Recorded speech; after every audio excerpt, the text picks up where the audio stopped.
اور اس مالک کائنات کے پیارے اور لاڈلے محبوب حضور تاجدار مدینہ راحت قلب و سینہ فیض گنجینہ صاحب معطر پسینہ حضور پرنور شافع یوم النشور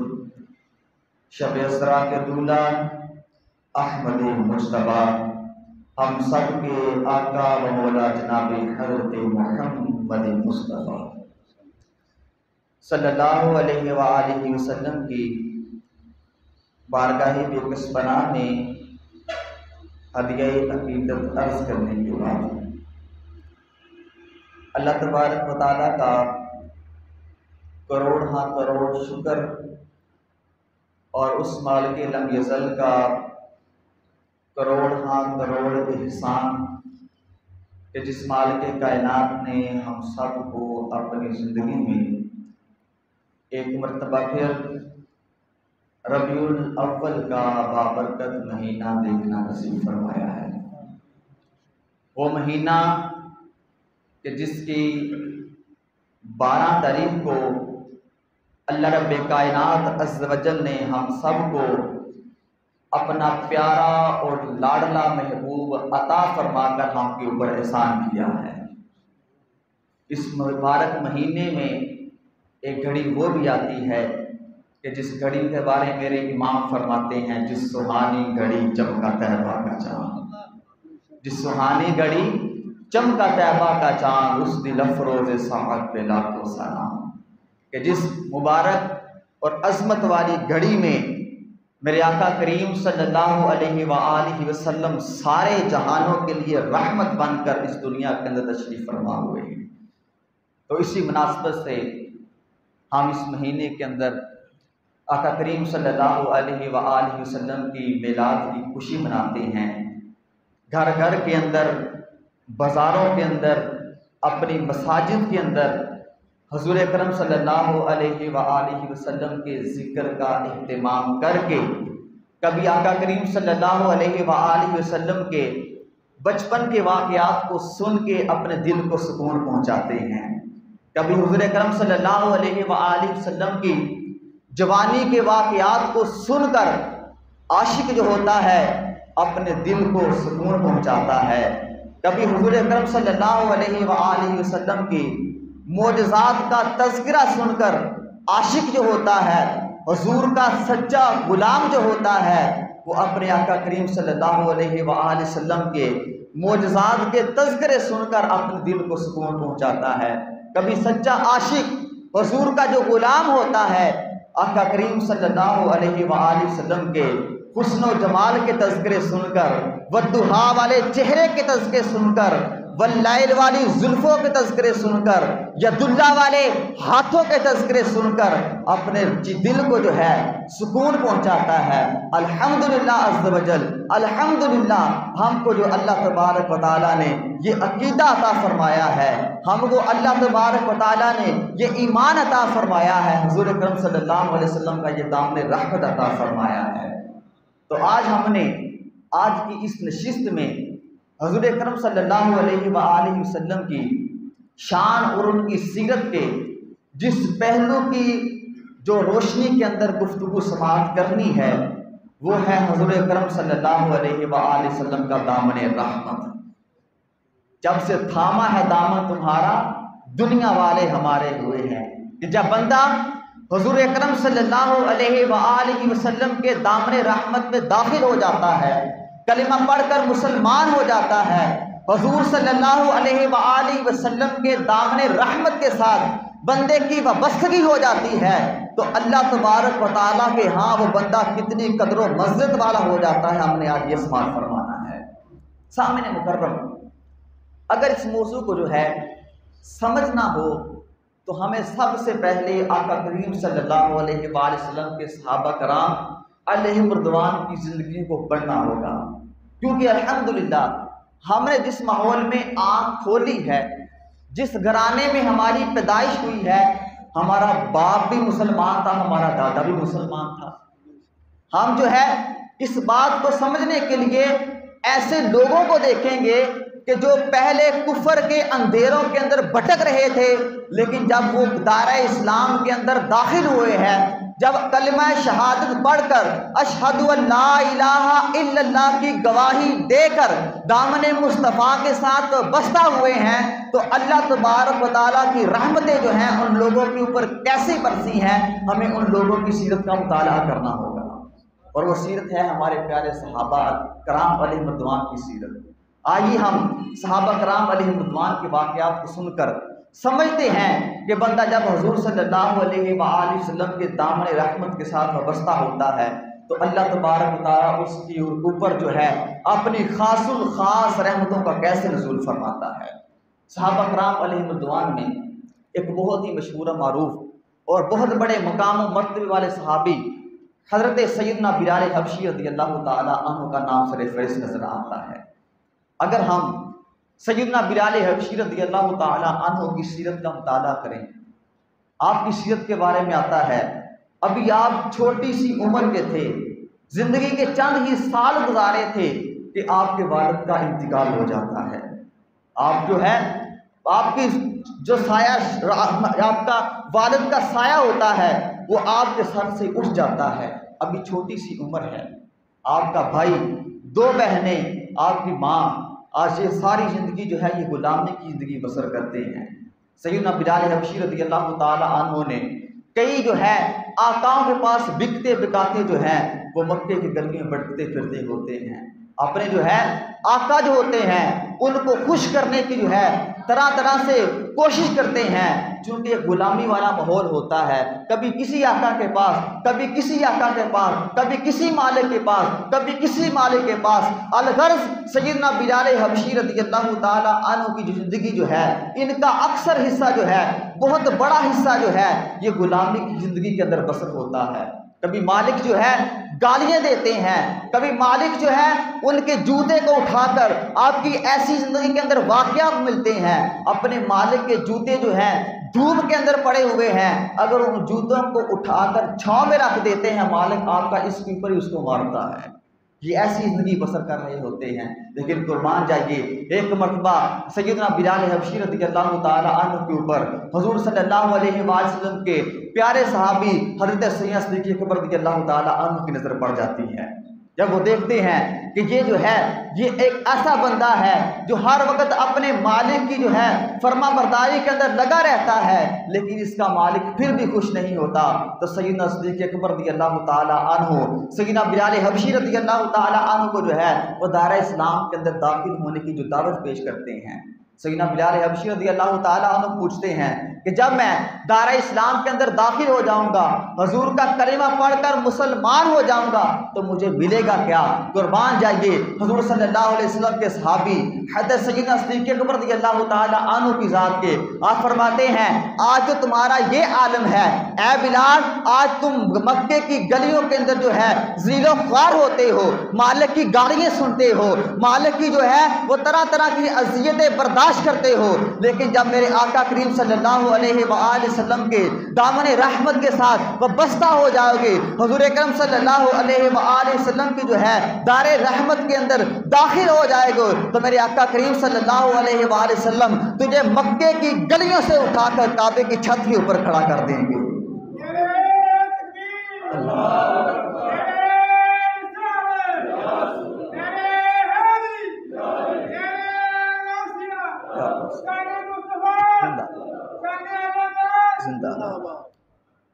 سیدنا صدیق اکبر رضی اللہ تعالیٰ عنہ فرماتے ہیں اے بلال، جب تو کلمہ پڑھ کر دائرہ اسلام کے اندر داخل ہو جائے گا تو میرے آقا تجھے مکے کی گلیوں سے اٹھا کر کعبے کی چھت کے اوپر کھڑا کر دیں گے۔ پھر عالم نے وہ منظر بھی دیکھا کہ سیدنا بلال حبشی رضی اللہ تعالی عنہ جب دائرہ اسلام کے اندر داخل ہو جاتے ہیں، آپ کا مالک جو ہے وہ طرح طرح کی آپ کے اوپر تکلیفیں ڈالتا ہے، کبھی آپ کو جو ہے تپتی ریت کے اوپر جو ہے لٹا دیا جاتا ہے، کبھی کسی طرح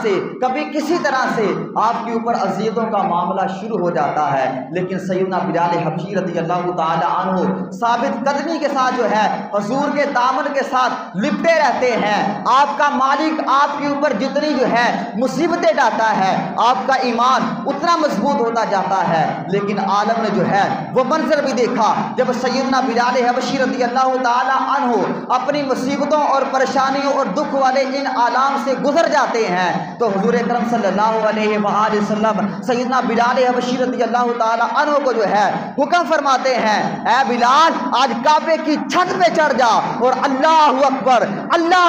کی جو ہے صدائیں دینا بلند کر دے۔ تم نے جو ہے عہد کی صدائیں جو ہے وہ تپتے ہوئے صحرا کے اوپر بھی کہی ہیں، تم نے جو ہے عہد کی جو صدائیں ہیں اپنے مالک کی اذیتیں برداشت کرتے ہوئے بھی کہی ہیں، لیکن آج کعبے کی چھت کے اوپر چڑھ جا اور اللہ اکبر کی صدائیں لگا کر جو ہے اذان دینا شروع کر دے۔ تو یہ سیدنا بلال حبشی رضی اللہ تعالی عنہ کو مقام کیا مل جاتا ہے؟ سیدنا بلال حبشی رضی اللہ تعالی عنہ جب حضور کے دامن رحمت کے ساتھ وابستہ ہو جاتے ہیں تو آقا کریم صلی اللہ علیہ وآلہ وسلم کے دامن رحمت کے صدقے جو ہے کعبہ بھی آپ کے قدموں کے نیچے آ جاتا ہے،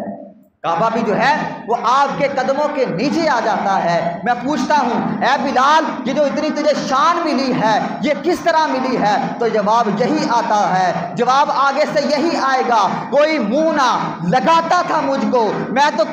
مکے کی گلیوں کے اندر ذیل و خوار ہوتا تھا، مالک کی جو ہے اذیتیں برداشت کرتا تھا، کوئی منہ نہ لگاتا تھا مجھ کو، پاس تک نہ بٹھاتا تھا مجھ کو، جب سے تھاما ہے دامن تمہارا دنیا والے ہمارے ہوئے ہیں، جب سے تھاما ہے دامن تمہارا دنیا والے ہمارے ہوئے ہیں۔ نہ صرف حضور صلی اللہ علیہ وآلہ وسلم کے دامن رحمت کے ساتھ وابستہ ہونے کی برکت سیدنا بلال حبشی رضی اللہ تعالیٰ عنہ کو دنیا کے اندر ملتی ہے، بلکہ قیامت کا دن ہوگا۔ آقا کریم صلی اللہ علیہ وآلہ وسلم فرماتے ہیں جب قیامت کا دن ہوگا جو دنیا کے اندر اذانیں دیا کرتے تھے، مؤذن ہوا کرتے تھے، ان کی گردنیں جو ہیں، ان کے قد جو ہیں وہ قیامت کے اندر میدان محشر میں جو ہیں یہ سب سے زیادہ بلند ہوگے۔ اور حضور اکرم صلی اللہ علیہ وسلم فرماتے ہیں اللہ تبارک و تعالیٰ دنیا کے اندر اذانیں دینے والوں کو حکم فرمائے گا، اے دنیا کے اندر میری صداؤں کو بلند کرنے والوں، اللہ اکبر 5 وقت کی صدا لگانے والوں، ایک لائن میں کھڑے ہو جاؤ اور جنت کی طرف اپنا سفر شروع فرما دو، اپنے جو ہے سفر شروع فرما دو۔ لیکن قربان جائیے حضور فرماتے ہیں کہ جب مؤذن جو ہیں یہ قیامت والے دن جنت کے اندر داخل ہو رہے ہوں گے تو سب سے پہلے جو ہستی جو ہے وہ جنت کے اندر مؤذنوں کی جو ہے سربراہی کرتے ہوئے داخل ہو جائے گی، وہ سیدنا بلال حبشی رضی اللہ تعالی عنہ کی ہستی ہوگی۔ سب سے پہلے جو ہے سیدنا بلال حبشی رضی اللہ تعالیٰ عنہ کی ذات جو ہے یہ مؤذنوں کی سب سے آگے جو ہے جنت کے اندر داخل ہو جائے گی۔ سامعین محترم توجہ فرمائیں، سیدنا بلال حبشی رضی اللہ تعالیٰ عنہ ایک وہ وقت کہ جب طرح طرح کی اذیتیں برداشت کر رہے ہیں، کوئی آپ کو جانتا نہیں ہے، لیکن جب حضور کے دامن کے ساتھ وابستہ ہو جاتے ہیں اللہ کتنی شان عطا فرما دیتا ہے، کیسا مقام اور کیسا مرتبہ عطا فرماتا ہے۔ آئیے آگے چلتے ہیں۔ حضور اکرم صلی اللہ علیہ وآلہ وسلم کے دوسرے صحابی حضرت سیدنا عمر فاروق اعظم رضی اللہ تعالیٰ عنہ کی اگر زندگی کو پڑھیں ہمیں ان سے بھی یہ سبق ملتا ہے کہ آپ جو ہیں ایک وقت تھا، بلکہ آپ نے اپنی زندگی کے بہت سے واقعات کو خود بیان فرمایا کہ میں کلمہ اسلام میں داخل ہونے سے پہلے، دائرہ اسلام میں داخل ہونے سے پہلے، حضور کا غلام ہونے سے پہلے کس طرح کی زندگی گزارتا تھا، لیکن حضور کے دامن کے ساتھ وابستہ ہو کر اللہ نے مجھے کیا شانیں عطا فرمائی ہیں۔ آئیے حضور صلی اللہ علیہ وآلہ وسلم کے پیارے صحابی حضرت سیدنا عمر فاروق اعظم رضی اللہ تعالیٰ عنہ کی ذات جو ہے ان کی زبان ہی سے سنتے ہیں کہ اللہ نے ان کو کیا شانیں عطا فرمائی۔ ایک مرتبہ حضرت سیدنا عمر فاروق اعظم رضی اللہ تعالیٰ عنہ کسی مقام سے گزر رہے ہیں، آپ کا غلام آپ کے ساتھ ہے، کسی مقام سے گزر رہے ہیں، چلتے ایک میدان میں پہنچتے ہیں تو سیدنا عمر فاروق اعظم رضی اللہ تعالیٰ عنہ زار و قطار رونا شروع کر دیتے ہیں۔ سیدنا فاروق اعظم بڑا توجہ طلب یہ واقعہ ہے، سیدنا فاروق اعظم رضی اللہ تعالیٰ عنہ زار و قطار رونا شروع کر دیتے ہیں۔ جب آپ کا غلام یہ دیکھتا ہے کہ میرے آقا امیر المؤمنین ہیں، پیچھے سے صحیح چلے آ رہے ہیں، کوئی مسئلہ نہیں ہے، لیکن ایک دم سے جو ہے آپ کی آنکھوں سے آنسو جاری ہو گئے، کیا مسئلہ ہے؟ آپ جو ہے رونا شروع ہو گئے ہیں، کیا مسئلہ ہے؟ عرض کرتے ہیں یا امیر المؤمنین، یا امیر المؤمنین، کیا وجہ ہے؟ پیچھے جو ہے آپ صحیح سلامت آ رہے ہیں، لیکن اس مقام پر آپ نے آ کر رونا شروع کر دیا ہے، کیا وجہ ہے؟ آپ غمگین ہو گئے ہیں، آپ کی آنکھوں میں آنسو دیکھ رہا ہوں، کیا مسئلہ ہے؟ تو سیدنا عمر فاروق اعظم رضی اللہ تعالی عنہ کیا فرماتے ہیں؟ فرماتے ہیں کہ اے میرے غلام، اے خدا کے بندے، ان سے فرماتے ہیں کہ ایک وقت تھا اسی میدان کے اندر میں اونٹ چرایا کرتا تھا، اسی میدان کے اندر میں اونٹ چرایا کرتا تھا، میرا باپ ایک مرتبہ مجھ کو کہتا ہے کہ اے عمر یہ 10 اونٹ ہیں، ان کو ایک لان کے اندر کھڑا کر دو، ان کو جو ہے ایک قطار میں کھڑا کر دو۔ سیدنا فاروق اعظم رضی اللہ تعالی عنہ ساتھ ساتھ اپنا واقعہ سنا رہے ہیں، ساتھ ساتھ آپ کی آنکھوں سے جو ہے آنسو جاری ہیں۔ فرماتے ہیں کہ جب میں ایک اونٹ کو سیدھا کرتا، اس کے بعد دوسرے اونٹ کو جو ہے لائن کے اندر کھڑا کرتا، آگے والا اونٹ ٹیڑھا ہو جاتا، وہ لائن سے باہر نکل جاتا، تیسرے اونٹ کو کھڑا کرتا، ایک لائن کے اندر سیدھا کھڑا کرتا، آگے والے اونٹ جو ہے وہ لائن سے باہر ہو جاتے۔ میرے باپ فرماتے ہیں، عمر فرماتے ہیں کہ میرے باپ نے جب یہ منظر دیکھا، میں کافی دیر سے جو ہے 10 اونٹوں کو جو ہے ایک قطار کے اندر کھڑا نہیں کر پا رہا۔ آپ فرماتے ہیں کہ میرے باپ نے مجھے مارنا شروع کر دیا، میرے باپ نے مجھے جو ہے مارنا شروع کر دیا، اور میرا باپ مجھ سے کہہ رہا تھا کہ عمر جو ہے تو 10 اونٹوں کو جو ہے ایک لائن میں کھڑا نہیں کر رہا۔ آپ فرماتے ہیں اس مکان سے گزرا ہوں، مجھے اپنا وہ واقعہ یاد آ گیا ہے، اے عمر ایک وقت تو وہ تھا تجھ سے ایک لائن کے اندر 10 اونٹ نہیں کھڑے ہوتے تھے، لیکن ایک وقت آج یہ ہے، اور جانور تو جانور، انسان بھی جو ہے ایک صف کے اندر کھڑے ہیں۔ اللہ تبارک و تعالیٰ نے تجھے یہ شان عطا فرما دی ہے، تیری زمین کے اوپر حکومت چل رہی ہے، اللہ تعالیٰ نے تجھے جو ہے یہ شان عطا فرما دی ہے، تیری دریاؤں کی حکومت چل رہی ہے، اللہ نے تجھے جو ہے یہ شان عطا فرما دی ہے۔ شیطان جو ہے تیرا رستہ تجھے دیکھ کر اپنا رستہ بدل لیتا ہے۔ عمر فرماتے ہیں کہ جب مجھے اپنا وہ منظر یاد آتا ہے، جب اپنی مجھے وہ زندگی یاد آتی ہے، ایک وقت تو وہ تھا کہ اے عمر کوئی منہ نہ لگاتا تھا مجھ کو، پاس تک نہ بٹھاتا تھا مجھ سو، جب سے تھاما ہے دامن ہم تمہارا، دنیا والے ہمارے ہوئے ہیں۔ آپ فرماتے ہیں کہ ایک وقت تو وہ تھا مجھ سے 10 اونٹ نہیں کھڑے ہوتے تھے، 10 اونٹ جو ہے وہ قطار کے اندر نہیں کھڑے ہوتے تھے، لیکن آج 22 لاکھ مربع میل پہ حکومت ہے، جانور تو جانور، انسان بھی جو ہے ایک صف کے اندر کھڑے ہوئے ہیں۔ یہ مجھے سب کچھ ملا ہے تو حضور کے دامن رحمت کو تھامنے کی وجہ سے ملا ہوا ہے، جب سے میں نے حضور کے دامن کو تھام لیا ہے، اللہ تبارک و تعالیٰ نے مجھے شان عطا فرما دی ہے۔ دریاؤں کو حکم دیتا ہوں وہ بھی روانگی کے اندر آ جاتے ہیں، زمین کے اوپر جو ہے اپنا کوڑا مارتا ہوں، زمین کا زلزلہ رک جاتا ہے، ہواؤں کو حکم دیتا ہوں، ہوائیں اپنا رخ بدل لیتی ہیں، پوری دنیا کے اوپر آج میری حکومت ہے۔ یہ سب کچھ مجھ کو ملا ہے تو حضور صلی اللہ علیہ وسلم کے دامن رحمت کے صدقے سے ملا ہوا ہے۔ حامد محترم،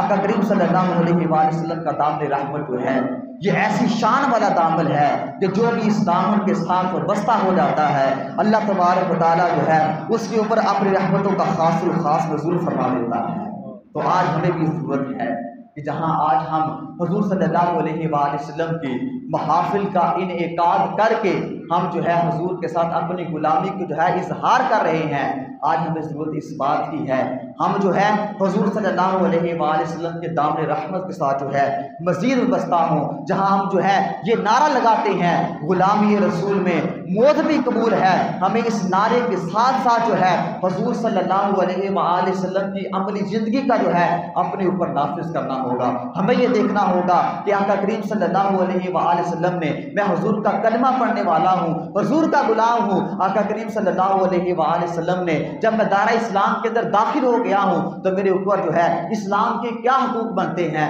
آقا کریم صلی اللہ علیہ وآلہ وسلم کا میں کس طرح سچا غلام بن سکتا ہوں۔ یاد رکھیے حقیقت جو ہے حضور اکرم صلی اللہ علیہ وآلہ وسلم کی دامن رحمت جو ہے یہی ہماری زندگی کا واحد ذریعہ ہے۔ آقا کریم صلی اللہ علیہ وآلہ وسلم کی جو ہے دامن رحمت جو ہے جب تک ہم اس کو تھام کر رہیں گے ہم دنیا کے اندر بھی کامیابی حاصل کر سکتے ہیں، آخرت کے اندر بھی کامیابی حاصل کرتے ہیں۔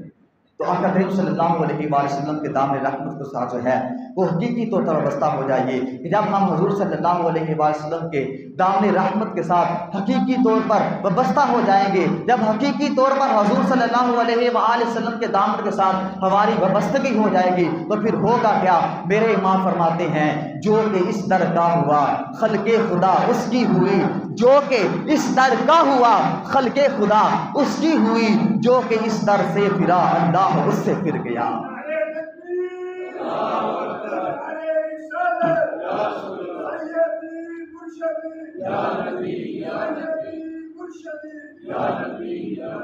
جو کہ اس در کا ہوا خلق خدا اس کی ہوئی، جو کہ اس در سے پھرا اللہ اس سے پھر گیا۔ جو حضور صلی اللہ علیہ وآلہ وسلم کے دامن رحمت کے ساتھ بستہ ہو جاتا ہے تو اللہ تبارک و تعالیٰ اپنی تمام مخلوقات کو اس بندے کے تابع کر دیتا ہے۔ آئیے آپ کو ایک اور واقعہ سناتا ہوں۔ حضور صلی اللہ علیہ وسلم کے ایک اور صحابی ہیں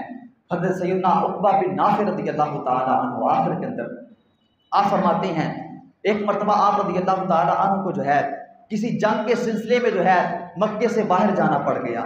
جب آپ جو ہے جنگ کے لیے جاتے ہیں تو جنگ کے اندر جاتے جاتے سفر کے اندر جو ہے آپ کو رات ہو جاتی ہے، جنگل کے اندر پڑاؤ کرتے ہیں، جنگل کے اندر رکتے ہیں تو کیا ہوتا ہے جو آپ کے ساتھ آپ کے دیگر جو ہے فوجی ہوتے ہیں، جو آپ کے ساتھ جو آپ کے جنگ کے اندر شامل ہوتے ہیں، جب وہ آپ کے ساتھ ہوتے ہیں تو کہتے ہیں حضور اے عقبہ بن نافع ہم اس جنگل میں کیسے پڑاؤ کریں گے، ہم اس جنگل کے اندر جو ہے کیسے رات گزار سکیں گے، یہاں پر تو خونخوار جانور ہیں، شیر بھی ہیں اس جنگل کے اندر، کتے بھی ہیں، بھیڑیے بھی ہیں، ہم کو راتوں رات چیر پھاڑ کر رکھ دیں گے۔ جب سیدنا عقبہ بن نافع اپنے ان دوستوں کی جو ہے اپنے ساتھیوں کی یہ بات سنتے ہیں ایک بلند ٹیلے کے اوپر چڑھ جاتے ہیں، ایک بلند درخت کے اوپر مقام کے اوپر چڑھ جاتے ہیں اور جنگل کے جانوروں کو مخاطب ہو کر کہتے ہیں اے جنگل کے جانوروں، اے شیروں، اے جانوروں، اے کتوں، اے بھیڑیوں، میں تجھ سے مخاطب ہو کر حضور کا غلام مخاطب ہو کر تم سے یہ عرض کرتا ہوں، تجھ سے یہ کہتا ہوں کہ ہم نے اس جنگل کے اندر رات گزارنی ہے، لہٰذا ایک رات کے لیے اس جنگل کو جو ہے خالی کر دو، ایک رات کے لیے اس جنگل کو خالی کر دو۔ آپ کے ساتھی پھر کیا دیکھتے ہیں؟ جیسے ہی سیدنا عقبہ بن نافع رضی اللہ تعالیٰ عنہ کی زبان اقدس سے جو ہے یہ حکم صادر ہوتا ہے، یہ حکم ہوتا ہے تو تمام کے تمام جانور جو ہیں وہ ایک لائن میں ہو کر جنگل سے باہر جانا شروع فرما دیتے ہیں،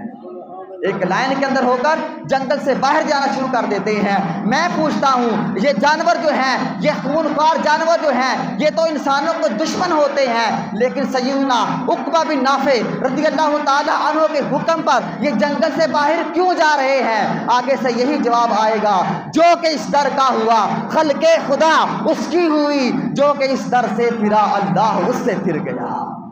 جو ہے ان سیدنا عقبہ بن نافع رضی اللہ تعالیٰ عنہ کو جو ہے آج جانور ان کا حکم آ رہے ہیں تو یہ حضور صلی اللہ علیہ وسلم کے دامن رحمت کو سے جو ہے وابستہ ہونے کی برکت کی وجہ سے ہو رہا ہے۔ سامعین محترم، جب حضور صلی اللہ علیہ وسلم کے دامن رحمت کے ساتھ ہم وابستہ ہو جائیں گے کہ دنیا کی تمام چیزیں جو ہیں یہ ہماری تابع ہو جائیں گی۔ ہم اللہ تعالیٰ کی پاک بارگاہ میں دعا کرتے ہیں کہ رب کریم عز و جل ہم سب کو بھی حقیقی معنوں میں اندر جو ہے حضور صلی اللہ علیہ وآلہ وسلم کی سچی غلامی کے اندر رہتے ہوئے اپنی زندگیاں گزارنے کی توفیق عطا فرمائے، نہ صرف میلاد کی صورت میں بلکہ آقا کریم صلی اللہ علیہ وسلم کی سیرت کو جو ہے اپنی زندگی کے اوپر جو ہے عملی طور پر نافذ کرنے کی توفیق عطا فرمائے۔ آمین بجاہ نبی صلی اللہ علیہ وسلم۔